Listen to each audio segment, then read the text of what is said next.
Sejarahnya menyimpan rahasia dan cerita menakjubkan tentang keturunan salah satu kerajaan terbesar di Nusantara, Majapahit.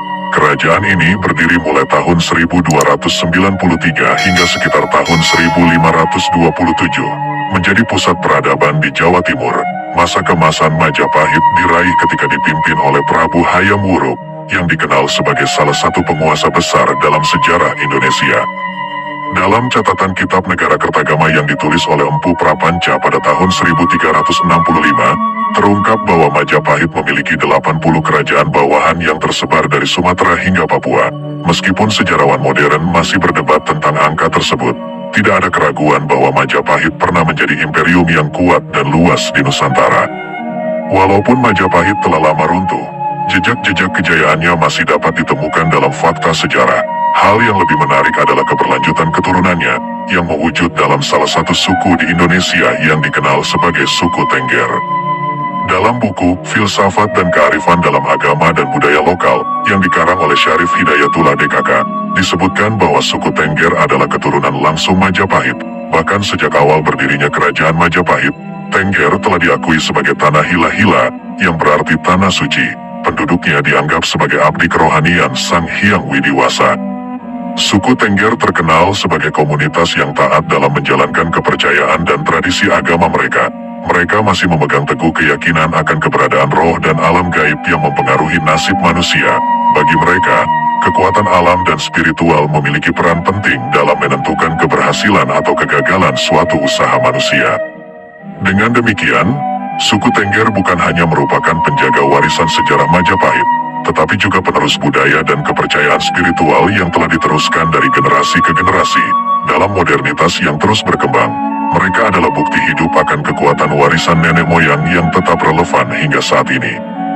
Kawasan Taman Nasional Bromo Tengger Semeru mungkin tampak biasa dalam luasannya, namun menyimpan sejuta cerita masa lalu yang menggambarkan siapa sebenarnya orang Tengger dan bagaimana kehidupan mereka di zaman dahulu. Dalam penelusuran sejarahnya, ditemukan prasasti-prasasti kuno yang menggambarkan kehidupan masyarakat Tengger. Prasasti pertama berasal dari tahun 851 Saka, 929 Masehi, mengisahkan desa Walandit di Pegunungan Tengger, tempat Hulun Hyang atau abdi dewata hidup sebagai pengabdi dewa. Prasasti kedua dari abad yang sama mengungkapkan bahwa penduduk di wilayah ini memuja Gunung Bromo dan dewa yang disebut Sang Hyang Swayambhuwa, yang setara dengan Dewa Brahma dalam agama Hindu. Pada tahun 1880, seorang perempuan Tengger menemukan prasasti Kuningan di Desa Wonokitri, Kabupaten Pasuruan, yang berasal dari tahun 1327 Saka atau 1407 Masehi. Prasasti ini mengkonfirmasi eksistensi Desa Walandit dan mengungkapkan bahwa tanah di sekitarnya dianggap suci. Masyarakat Walandit dibebaskan dari kewajiban membayar pajak upacara kenegaraan karena mereka wajib memuja Gunung Bromo. Nama Walandit juga disebut dalam Kakawin Nagara Kertagama sebagai tempat suci yang dihormati oleh Kerajaan Majapahit. Di masa Majapahit, kemungkinan besar Walandit adalah salah satu mandala yang dipimpin oleh seorang dewa guru, seorang pendeta yang sangat berilmu. Mandala tersebut mungkin juga dihuni oleh para resi atau pertapa yang hidup dalam pengasingan. Prasasti Walandit dan naskah-naskah kuno menunjukkan bahwa kawasan Bromo Tengger Semeru telah dihuni sejak masa kejayaan Kerajaan Majapahit. Ini memunculkan pertanyaan tentang asal-usul orang Tengger. Apakah mereka adalah keturunan langsung Majapahit atau pengungsi yang diterima oleh masyarakat Walandit karena tekanan ekspansi kerajaan Islam Demak pada abad ke-16 Masehi? Selain itu, adanya keyakinan keagamaan dan adat istiadat Hindu di kawasan ini juga terbukti dari prasasti kuno dan naskah Tantri Kamandaka yang menggambarkan upacara adat Tengger. Upacara tersebut melibatkan penggunaan api penyucian dari Dewa Siwa dan Dewi Uma yang ditempatkan dalam kuali maron, yang melambangkan kawah Gunung Bromo. Seiring berjalannya waktu, identitas orang Tengger mengalami perubahan dan tantangan. Pada akhir abad ke-19, pengaruh revitalisasi Islam mulai memengaruhi kawasan Tengger, dan kepercayaan terhadap dewa-dewa Hindu semakin memudar. Selama pendudukan Jepang, banyak teks doa Tengger yang disembunyikan, dan tradisi lokal mulai meredup. Kekhasan sejarah dan agama orang Tengger tetap menjadi daya tarik yang kuat, menarik perhatian pemerhati dari dalam dan luar negeri. Perayaan Kasada yang diadakan setiap tahun juga menjadi bukti bagaimana tradisi dan identitas orang Tengger masih hidup hingga saat ini. Dengan demikian, Bromo Tengger Semeru tidak hanya menghadirkan panorama alam yang memukau, tetapi juga merupakan tempat yang kaya akan sejarah, keyakinan keagamaan, dan tradisi budaya yang unik. Ini adalah cerminan dari bagaimana perubahan zaman dan berbagai pengaruh luar tidak pernah menghapuskan akar-akar kuat dari kehidupan orang Tengger.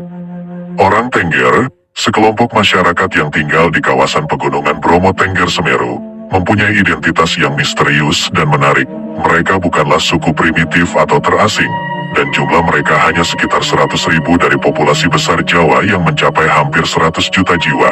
Namun, sebagai masyarakat kecil yang hidup di tengah-tengah masyarakat yang berkembang, orang Tengger sering kesulitan dalam upaya untuk meraih kembali jati diri dan sejarah mereka yang kaya.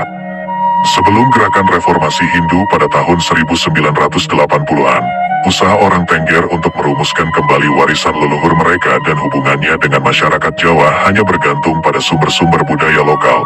Namun, seiring berjalannya waktu, pengertian tentang apa yang disebut desa Tengger menjadi problematis. Beberapa desa yang dahulu dianggap sebagai desa Tengger, sekarang tidak lagi mempraktikkan adat istiadat Tengger. Pemahaman yang berkembang adalah bahwa desa Tengger mencakup desa-desa di 4 kabupaten yang mayoritas penduduknya beragama Hindu dan masih mempertahankan adat istiadat Tengger. Desa-desa ini termasuk Ngadas, Jetak, Wonotoro, Ngadirejo, Ngadisari di Kabupaten Probolinggo, Ledokombo, Pandansari, Wonokerso di Kabupaten Probolinggo, Tosari, Wonokitri, Sedaeng, Ngadihwono, Podokoyo di Kabupaten Pasuruan, Keduung di Kabupaten Pasuruan, Ngadas di Kabupaten Malang, dan Argosari serta Ranu Pani di Kabupaten Lumajang. Orang Tengger terkenal sebagai petani tradisional yang tangguh, tinggal berkelompok di perbukitan yang dekat dengan ladang mereka. Cuaca dingin di daerah ini membuat mereka betah bekerja di ladang dari pagi hingga sore. Sebagian besar penduduk, 95%, mencari nafkah sebagai petani, sementara sebagian kecil, 5%, bekerja sebagai pegawai negeri, pedagang, buruh, atau dalam bidang jasa. Mereka menawarkan berbagai layanan seperti penyewaan kuda tunggang untuk wisatawan, menjadi sopir jeep, biasanya dengan mobil mereka sendiri, dan menyewakan kamar untuk para pengunjung. Pertanian mereka terutama menghasilkan sayur-sayuran seperti kubis, kentang, wortel, bawang putih, dan bawang prei. Meskipun jagung dulunya merupakan makanan pokok orang Tengger, saat ini kurang diminati karena nilai ekonominya yang rendah, dan mereka lebih memilih menanam sayur-sayuran yang lebih menguntungkan. Meskipun demikian, beberapa lahan pertanian masih ditanami jagung karena tidak semua orang Tengger menggantikan nasi jagung sebagai makanan pokok mereka dengan beras. Nasi aron Tengger, atau nasi jagung, tetap menjadi hidangan tradisional yang berharga dalam kekayaan kuliner Indonesia. Dalam dunia yang terus berubah, orang Tengger tetap mempertahankan cara hidup mereka yang unik dan tradisi-tradisi yang telah diwariskan dari generasi ke generasi. Dalam modernitas yang terus berkembang, mereka adalah jejak hidup yang mengingatkan kita pada akar-akar budaya yang kuat dan daya tahan manusia yang luar biasa.